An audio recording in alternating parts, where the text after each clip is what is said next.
Happy Friday. It is June 2nd, and this is live stream number 10. So if you're watching this right now, you are watching the recording because I don't have anybody online yet, but is perfectly cool with me. So in the description area down below, you will find my email address, lars.christensen@autodesk.com. Send me an email if there's any specific topic that you want me to cover on these live streams. As you already know, they are being recorded. And we got our first people in here. Awesome. Hey, Eric. Nice to meet you. Practical Renaissance, I think. Cool. Thank you guys for jumping in here. Yeah, so down in the description area is my email address. Send me an email if there's anything specific you want me to do on these live streams. Today, we're going to talk about STL files. Before I do that, let me just also make sure that I put my email address in the chat here, as usual, just so you have it if you have any suggestions. Now, so like I said, today I want to talk about STL files, and it kind of like I brought it up on yesterday's live stream that there was that or maybe some tips and tricks, and a bunch of people was like, yeah, STL, and that kind of like made me think that maybe this is just kind of like, in this live stream we just kind of like take a bite out of it, because probably a lot of different people are using STL files, right, for a lot of different things. So I was thinking that this live stream, I'm just gonna kind of like share with you kind of like some of my thoughts, some of the tips and tricks, and then you guys, give me some feedback either in the chat or via email on if there's anything specifically issues you're running into, because I'm doing this to bring value to you. So I want to do what makes the absolutely most sense for you. All right, cool. We got, hey, Jordan Roberts in there. Good to see you, buddy. So cool to see all you guys. Bogey from I don't even know, how do you say that in English? Faroe Islands? Faroe? That's how we say it in Danish. We got Mexico in here. This is Belgium. Emil is awesome. Thank you so much for taking the time to join these live streams. It really means the world to me. And if you're watching the recordings, absolutely, appreciate you taking the time. So let's talk a little bit about STL files. Let's jump into the software, and then I'll come back again. And probably in the end of this, I'm going to dive in a little bit more into the questions, just to see what kind of feedback you guys have. Like I said, I do this to try to bring value to you. So let's jump into Fusion. If I can find my mouse. All right, so this is not an STL file. This is absolutely solid, but this is what I turned into an STL file, and we're gonna work a little bit with today. And I just kind of like wanted to show it to you in its kind of solid state here. So a couple of things to know is there's some big chamfers in the back. There's a chamfer going all the way around here, and then I put in this fillet over here too, and then there's a hole that is not going all the way through. And I kind of made the bottom here go through here, because this is maybe something we want to work with. So I converted this into an STL file. So to bring STL files into Fusion, you can do it through the mesh workspace. Now, if you go down here to the create button, so I'm in my model environment, and I hit create mesh, you will get this pop-up if you have not turned on the mesh workspace, because it's in preview. So I'm going to hit OK to this and go up to my name and go to preferences, and in the preview you can turn on mesh workspace. So again, this is kind of like in preview, or want to call it beta, whatever you want to call it. So there's still some things in here that maybe don't work 100%, but for what I'm doing with it, it's absolutely perfect. So let's try it going again. So create a mesh. And that, actually I wanted to do it in a new file. Let's just get out of this. Go to new file, create mesh, same thing. All right, so then you get this toolbar up here, and up here we can insert a mesh. So I'm gonna click up here and insert this STL file that I brought in. All right, so here's the STL file of the solid model we saw before. All right, So for you guys who just jumped in here, we got 55 people. That's absolutely awesome. So I call this getting started with STL files, because as I was kind of like realizing last night when I was sitting on the couch thinking about this, is that people are using STL files in a lot of different formats, and some people maybe don't even really know what STL file is.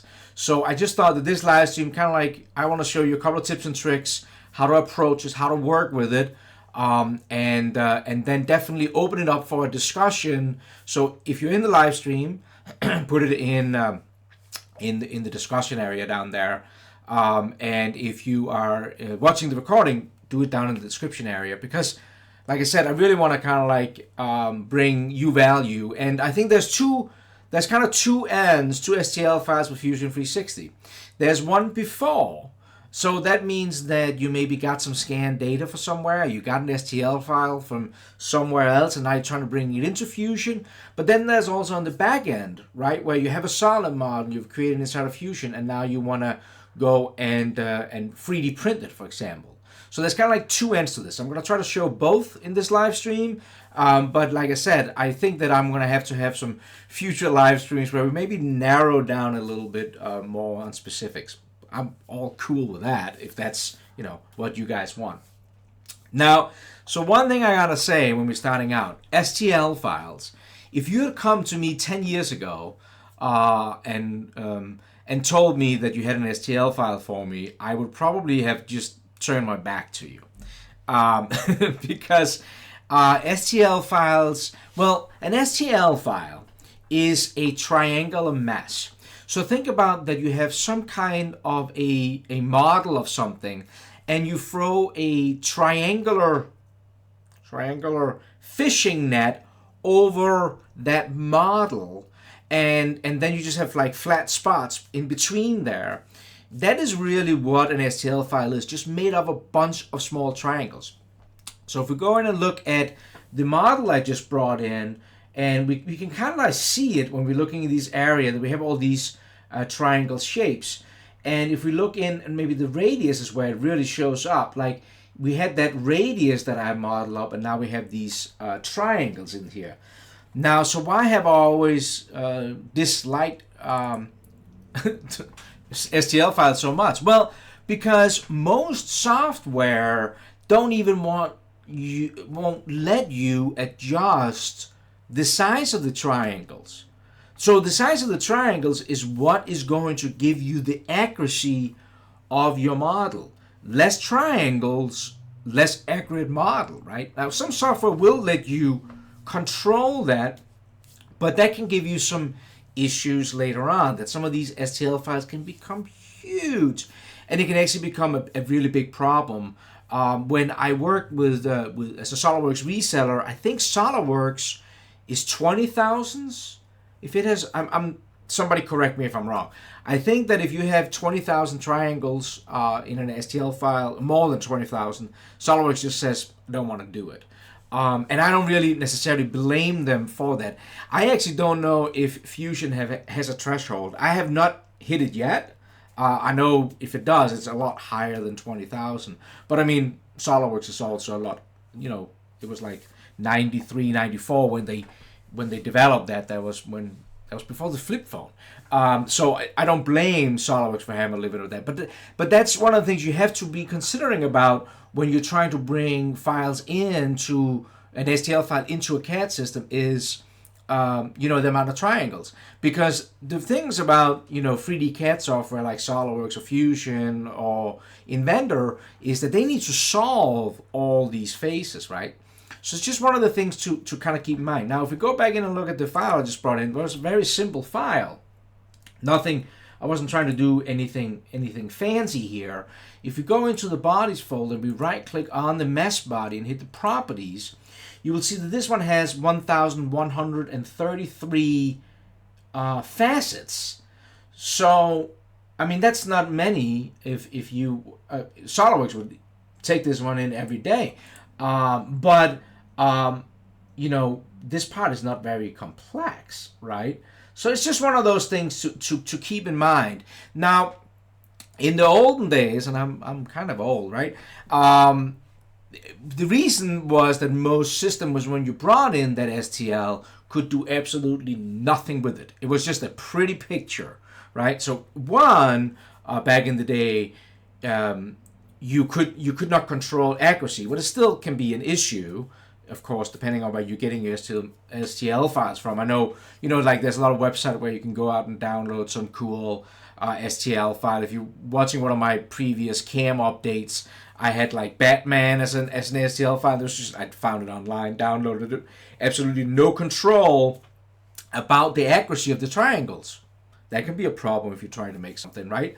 And then the second thing was that most software, you brought in an STL file, you just looked at it. That was all you got. You couldn't measure it. You couldn't slice it. You could do nothing with it. But now we can. That's one of the awesome things. Let's get back into Fusion. So inside of this mesh space in here, I want to show you a couple of things that is kind of neat with this workspace. So now we are getting some tools inside of Fusion to manipulate STL files. Really great, especially if you are getting like scanned data, that you got to work with scanned data, and that's maybe a whole other discussion. But I think one thing that is very important when we're talking about STL files is just remember the whole thing: good stuff in, good stuff out. I mean, like if you're scanning something and you're bringing it in and it's really broken up, it's garbage, right? So just think about that if you're bringing garbage in, it's going to be a lot harder to work with. But let me show you some of the different things. One of the things I really like in here is there's this mesh palette. So you definitely want to make sure you turn that one on. Lets you select things really nicely. So you can kind of like select the brush size in here, but it's really nice when you're working with things. So if you got to select things, you can kind of like hold down your left mouse button. You can kind of like paint over it, which is really nice. There's some different tools in here. You can expand things. You can shrink things. So you can also do it with shortcut keys. You can see Shift plus up will do that. But I can kind of like select more of it, or I can select less of it. So this thing is kind of nice. There is also some other tools in here in the drop down. I'll definitely recommend that you play around with some of these. So I clearly did this on purpose. I kind of like left this thing standing up here. Well, with this, we can actually go in here and I can kind of like highlight all these elements like this. And let's get the back side here too. Like this here. And now I can actually go in and I can go in and say I want to erase and fill. And it will literally fill in that pocket. So, well, actually it has a little bit of a bump on it, it looks like, but I can probably control that in my settings. Another thing that can be really nice in here is that you can actually reduce or remesh things. And that can be really nice. So we're looking at this, but I just did this right now. It created a bunch of new triangles that really is not really needed for this backside. So again, I can do what I did before, that I can kind of like paint over to select things. So we can get it all here. That might be a better way to do this. And now if I go in and I do a reduce, I can actually, there's a preview button down here, check that one. You can see as soon as I do that, you can see that I can actually reduce the triangles in here, right? Or I can make more, I guess. And there's some different settings in here to control that. So if I hit OK here, you will now see we reduced the amount of triangles. If you, for example, had a hole like this that you wanted to get rid of, you could absolutely fill it, and then you could you could move on if you didn't want it the hole in there. Now another thing I wanted to show quickly while we are in here working in this is that if you're bringing in something scanned, you might want to combine, if it comes in kind of bad or not a great scan, you might want to switch over and start using some of the form tools that there is inside of Fusion, the sculpting tools. And this might, now I'm just opening up for another live stream. A topic for a day is the sculpting tool here. What is Tsplines? What is really a free-form kind of tool. What you can do in here is you can actually create Tsplines that wraps around the mesh in here. What could maybe help you if you have a really bad mesh. So I'm going to go in here, create an offset plane, and create a plane above this whole thing here. Just make sure it's above. And if I go in here, I can actually create a plane. I'm going to do it on this top here. And I don't know how good this is going to get, but if I just create kind of like a little blanket here. So this is just a T-spline. Think about it like a blanket. I can actually increase the amount of sections that I want. And here you probably want to, for what I'm trying to do right now, I probably want a lot more than I'm doing right now. But I kind of like to section it up all to these different sections. It actually gives me a warning that it's a large number of faces that I've done here. But what I wanted to show you is that if I go in here to the pull command, and I do a window selection like this, it might just take a little time. What I can actually do with this is it actually pulls, you can see kind of like in the preview there, it's kind of pulling, I probably need a lot more points, but what it does is it's pulling that T-spline blanket down on our actually mesh. And if I hide the mesh body, like these spline blankets, they are completely like, you can pull and drag and do all kinds of crazy things with them. But like I said, that is probably another topic for another day. But I would say that this is really great if I have seen people who wanted to scan something, and when they brought it in into their CAD software, things was missing, or they just kind of like got a very crude representation. You might want to use T-splines to kind of recreate the mesh, because again, the mesh is really, if you ever worked with like solid modeling, we're so used to like pull, drag, and do all these things. You got to remember that inside of with STL files, triangle is all these triangular mesh. Very cool. Another thing I wanted to show you is converting a mesh to a solid. Now that almost sounds well. No, there's one other thing I want to tell you. I don't have a script here. I'm sorry. Back into one thing I wanted to point out inside of Fusion 360, because I'm a little bit of a cam nerd. Be aware that we can now machine STL files. What is absolutely awesome. Like I said, my previous experience. Let's see if I'm gonna break this. If I can do it. I'm probably T-spline model failed to convert because I jumped in and out of this. Continue. Let's see what happens. All right, inside the camp space. So like I said before, in my past life, when somebody brought me an STL file, I was like, ugh, get away from me. Or a customer came to me, and that was because we couldn't do anything with it. I used to do a lot of CNC machining, so this is really cool. So inside of Fusion, you absolutely can machine your STL files. The only thing that I want to say is make sure that when you do your setup, I'll just blast right through it. Make sure down here that you do select the STL mesh. You'll see it actually shows as a mesh. If you don't select, like this is a single part, so normally if you're familiar with CAM, you wouldn't. If there was a solid model, if there was this model here that I messed up, if this model here in the setup, you wouldn't select anything because that's just one part. But inside of, if you are machining an STL file, you got to select the mesh. So now you can machine it. So that's cool. Okay. Out of that again.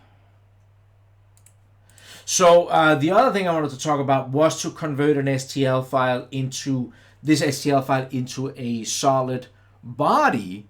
But is absolutely awesome. It does come with a little bit of a price. You know, great responsibilities. Things happens like this when you got great powers, great responsibilities. So when you can convert a STL file into a solid, so you can actually work with it. But as you will see here, I'm going to show you is that it becomes a little bit things changes a little bit. So what you have to do is you have to use another program called Remake. Now Remake is another SolidWorks product.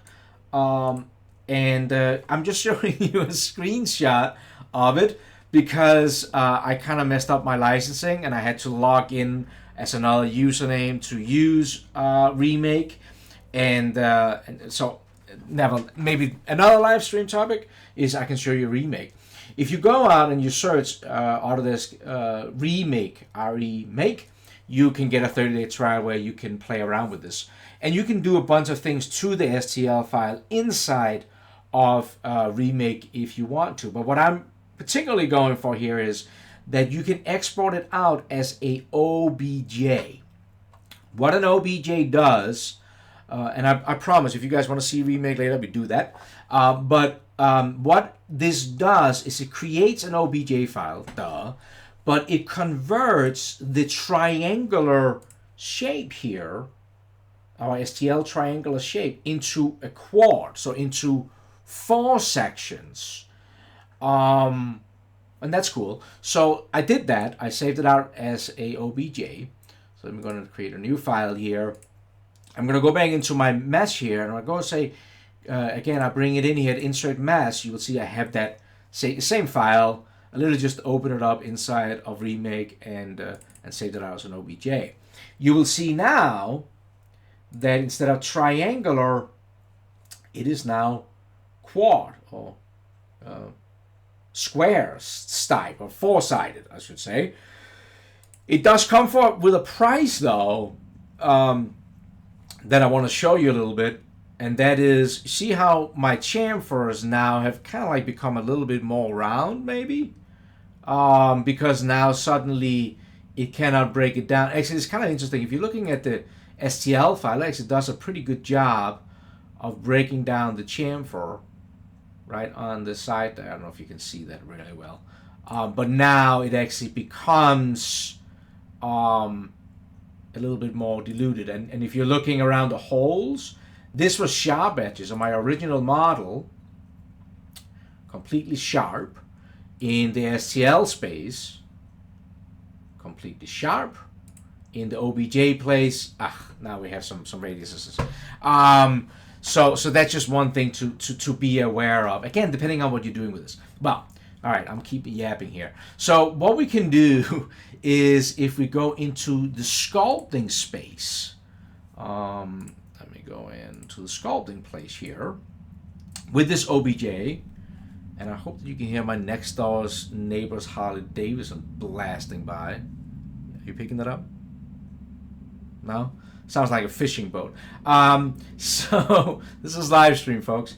So if I bring it into this sculpting space where we were before, there's actually utility in here where I can convert it. So if I click on it, I can convert it into a new body, and that is it's going to be a new sculpting T-spline body here. So now it's converting this over. It's just going to take a few seconds. I hope this is helpful for you guys. So now you will see that it becomes it looks different because now it's actually T-spline. What means with T-splines is that you can, like I said before, we can do all this pull and drag. Look at this. We actually also got the paint selection inside of Fusion, not just when we're doing meshing. You can actually select things inside of, you can use this on your solid models too. What is nice about this is that I can actually edit the form, right? And I can grab things and I can start pulling things and kind of turn things That's the nice things about Tsplines, is we can do this kind of stuff.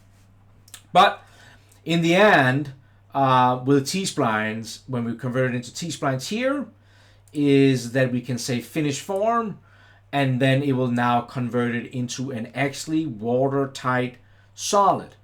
Now with our rounded radiuses and things like that, it looks horrendous, but that's just because I have my shaded with visible edges on. If I turn it off, then it actually doesn't look too bad. But I did get my rounded radiuses and so forth.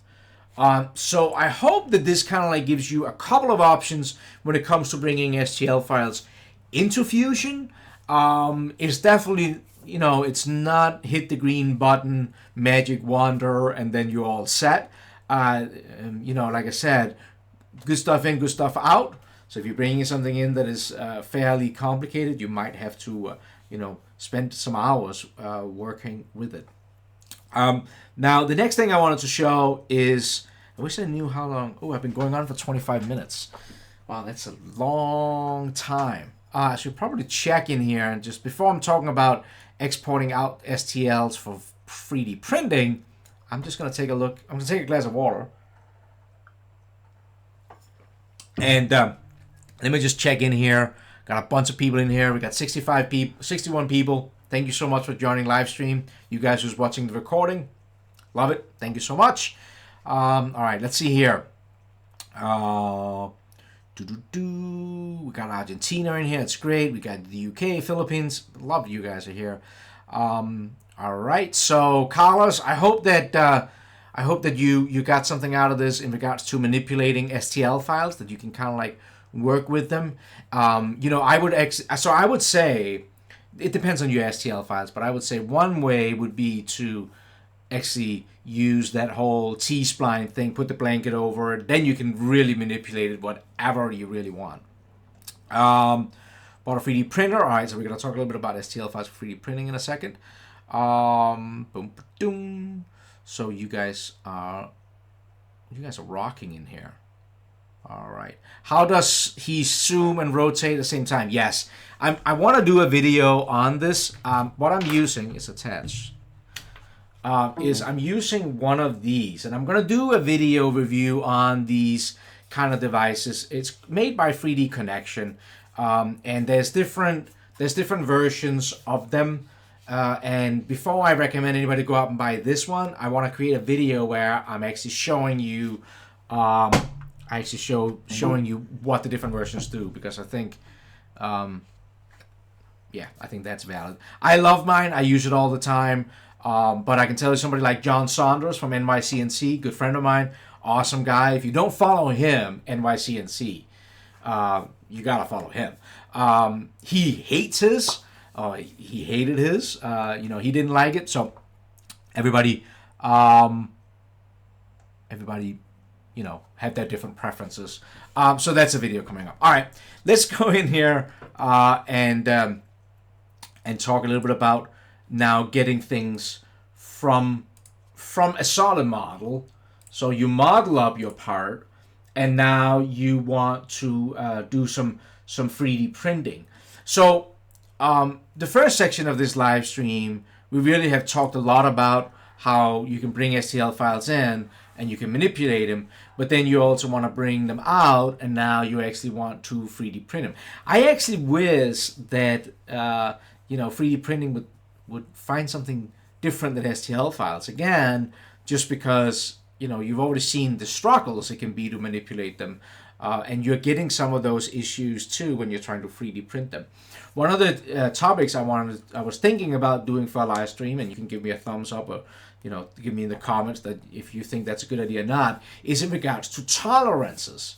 I talked a little bit about in the beginning about how, depending on how many triangles you have, depends on how accurate it is. So if you have a curve, if you have 2 triangles on that curve, it's not going to be very accurate versus if you have 200, right? You break it down.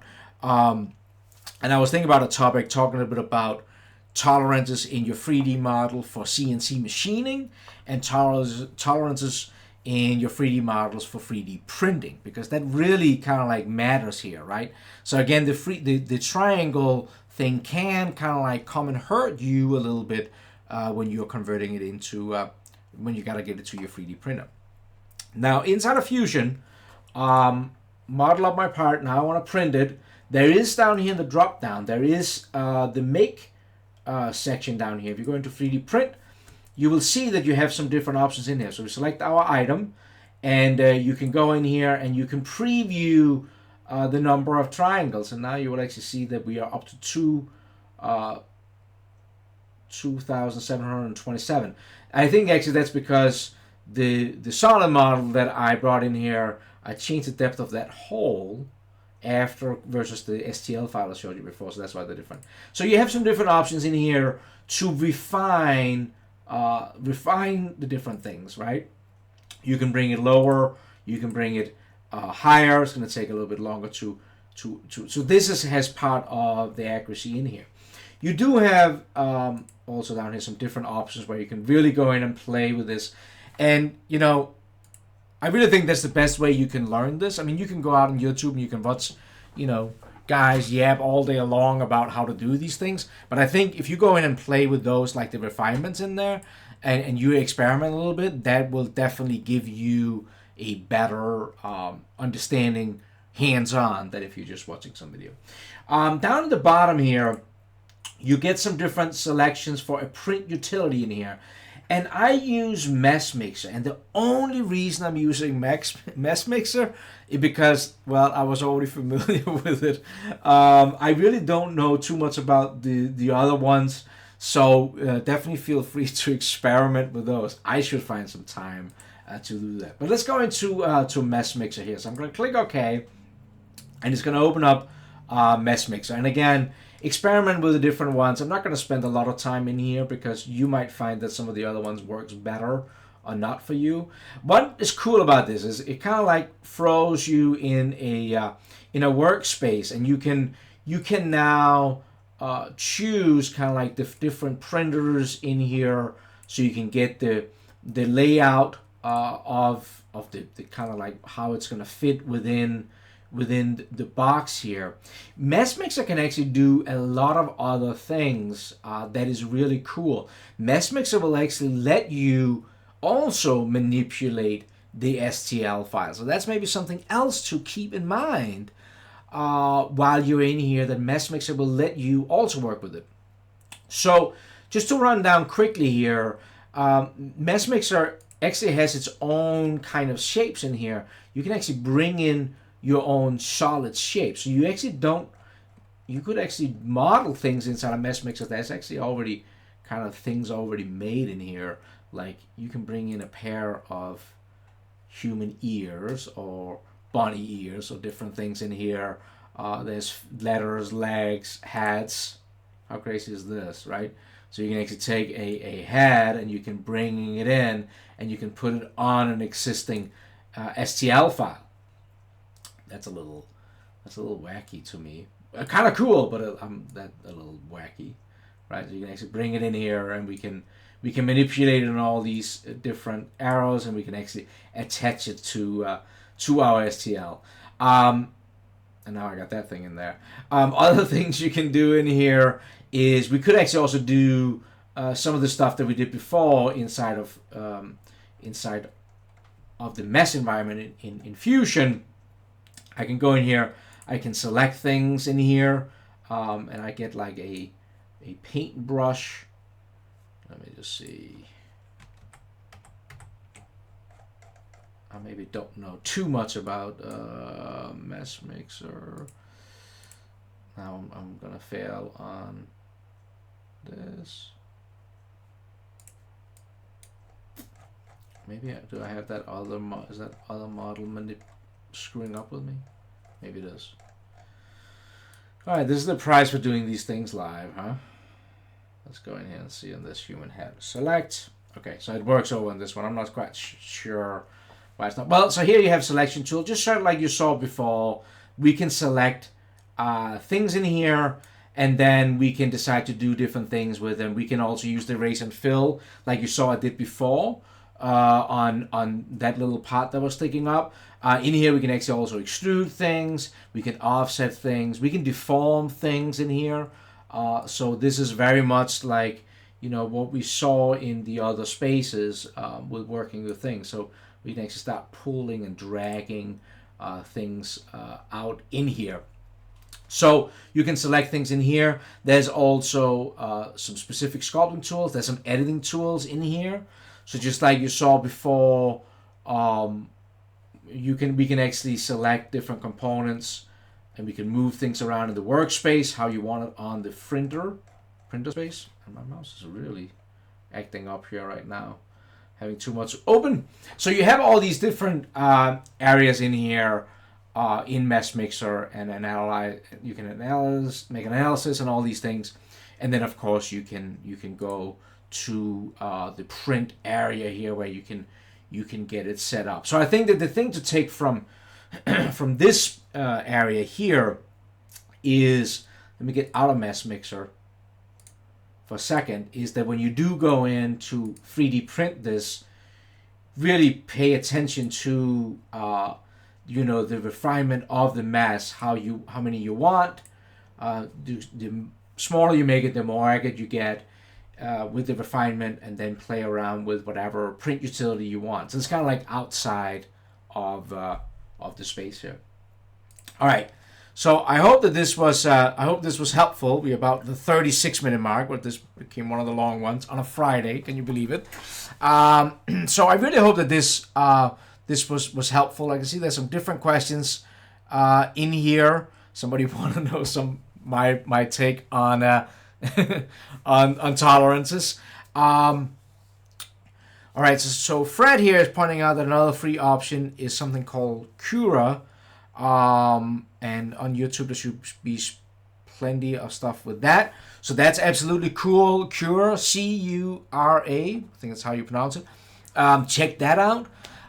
Anybody else who's watching the recording, click that, put down in the description if you have anything to add of this topic. Like I said, like when it comes to these STL files, I'm really thinking this is something we could, on a later live stream, dig further into and talk about, and maybe find some more specific examples that we kind of like talk about how we can solve those. So I hope that this live stream, even though it became a little bit long, I hope that this is worth for anybody who was sitting here through the whole thing, or people who are watching the recording. Again, my email address is in the top of the chat area. It is also down in the description area if you're watching the recording. Send me emails on what you want to see. I want to do this, trying to help you guys the best I can, really trying to bring value to you guys who are the users. So I'm going to end it with this. I hope that you guys have an awesome weekend. Hope wherever you are, the weather is good. You maybe can do some relaxing with the family. And until the next time, I hope you all have an awesome day and an awesome weekend. Take care, guys.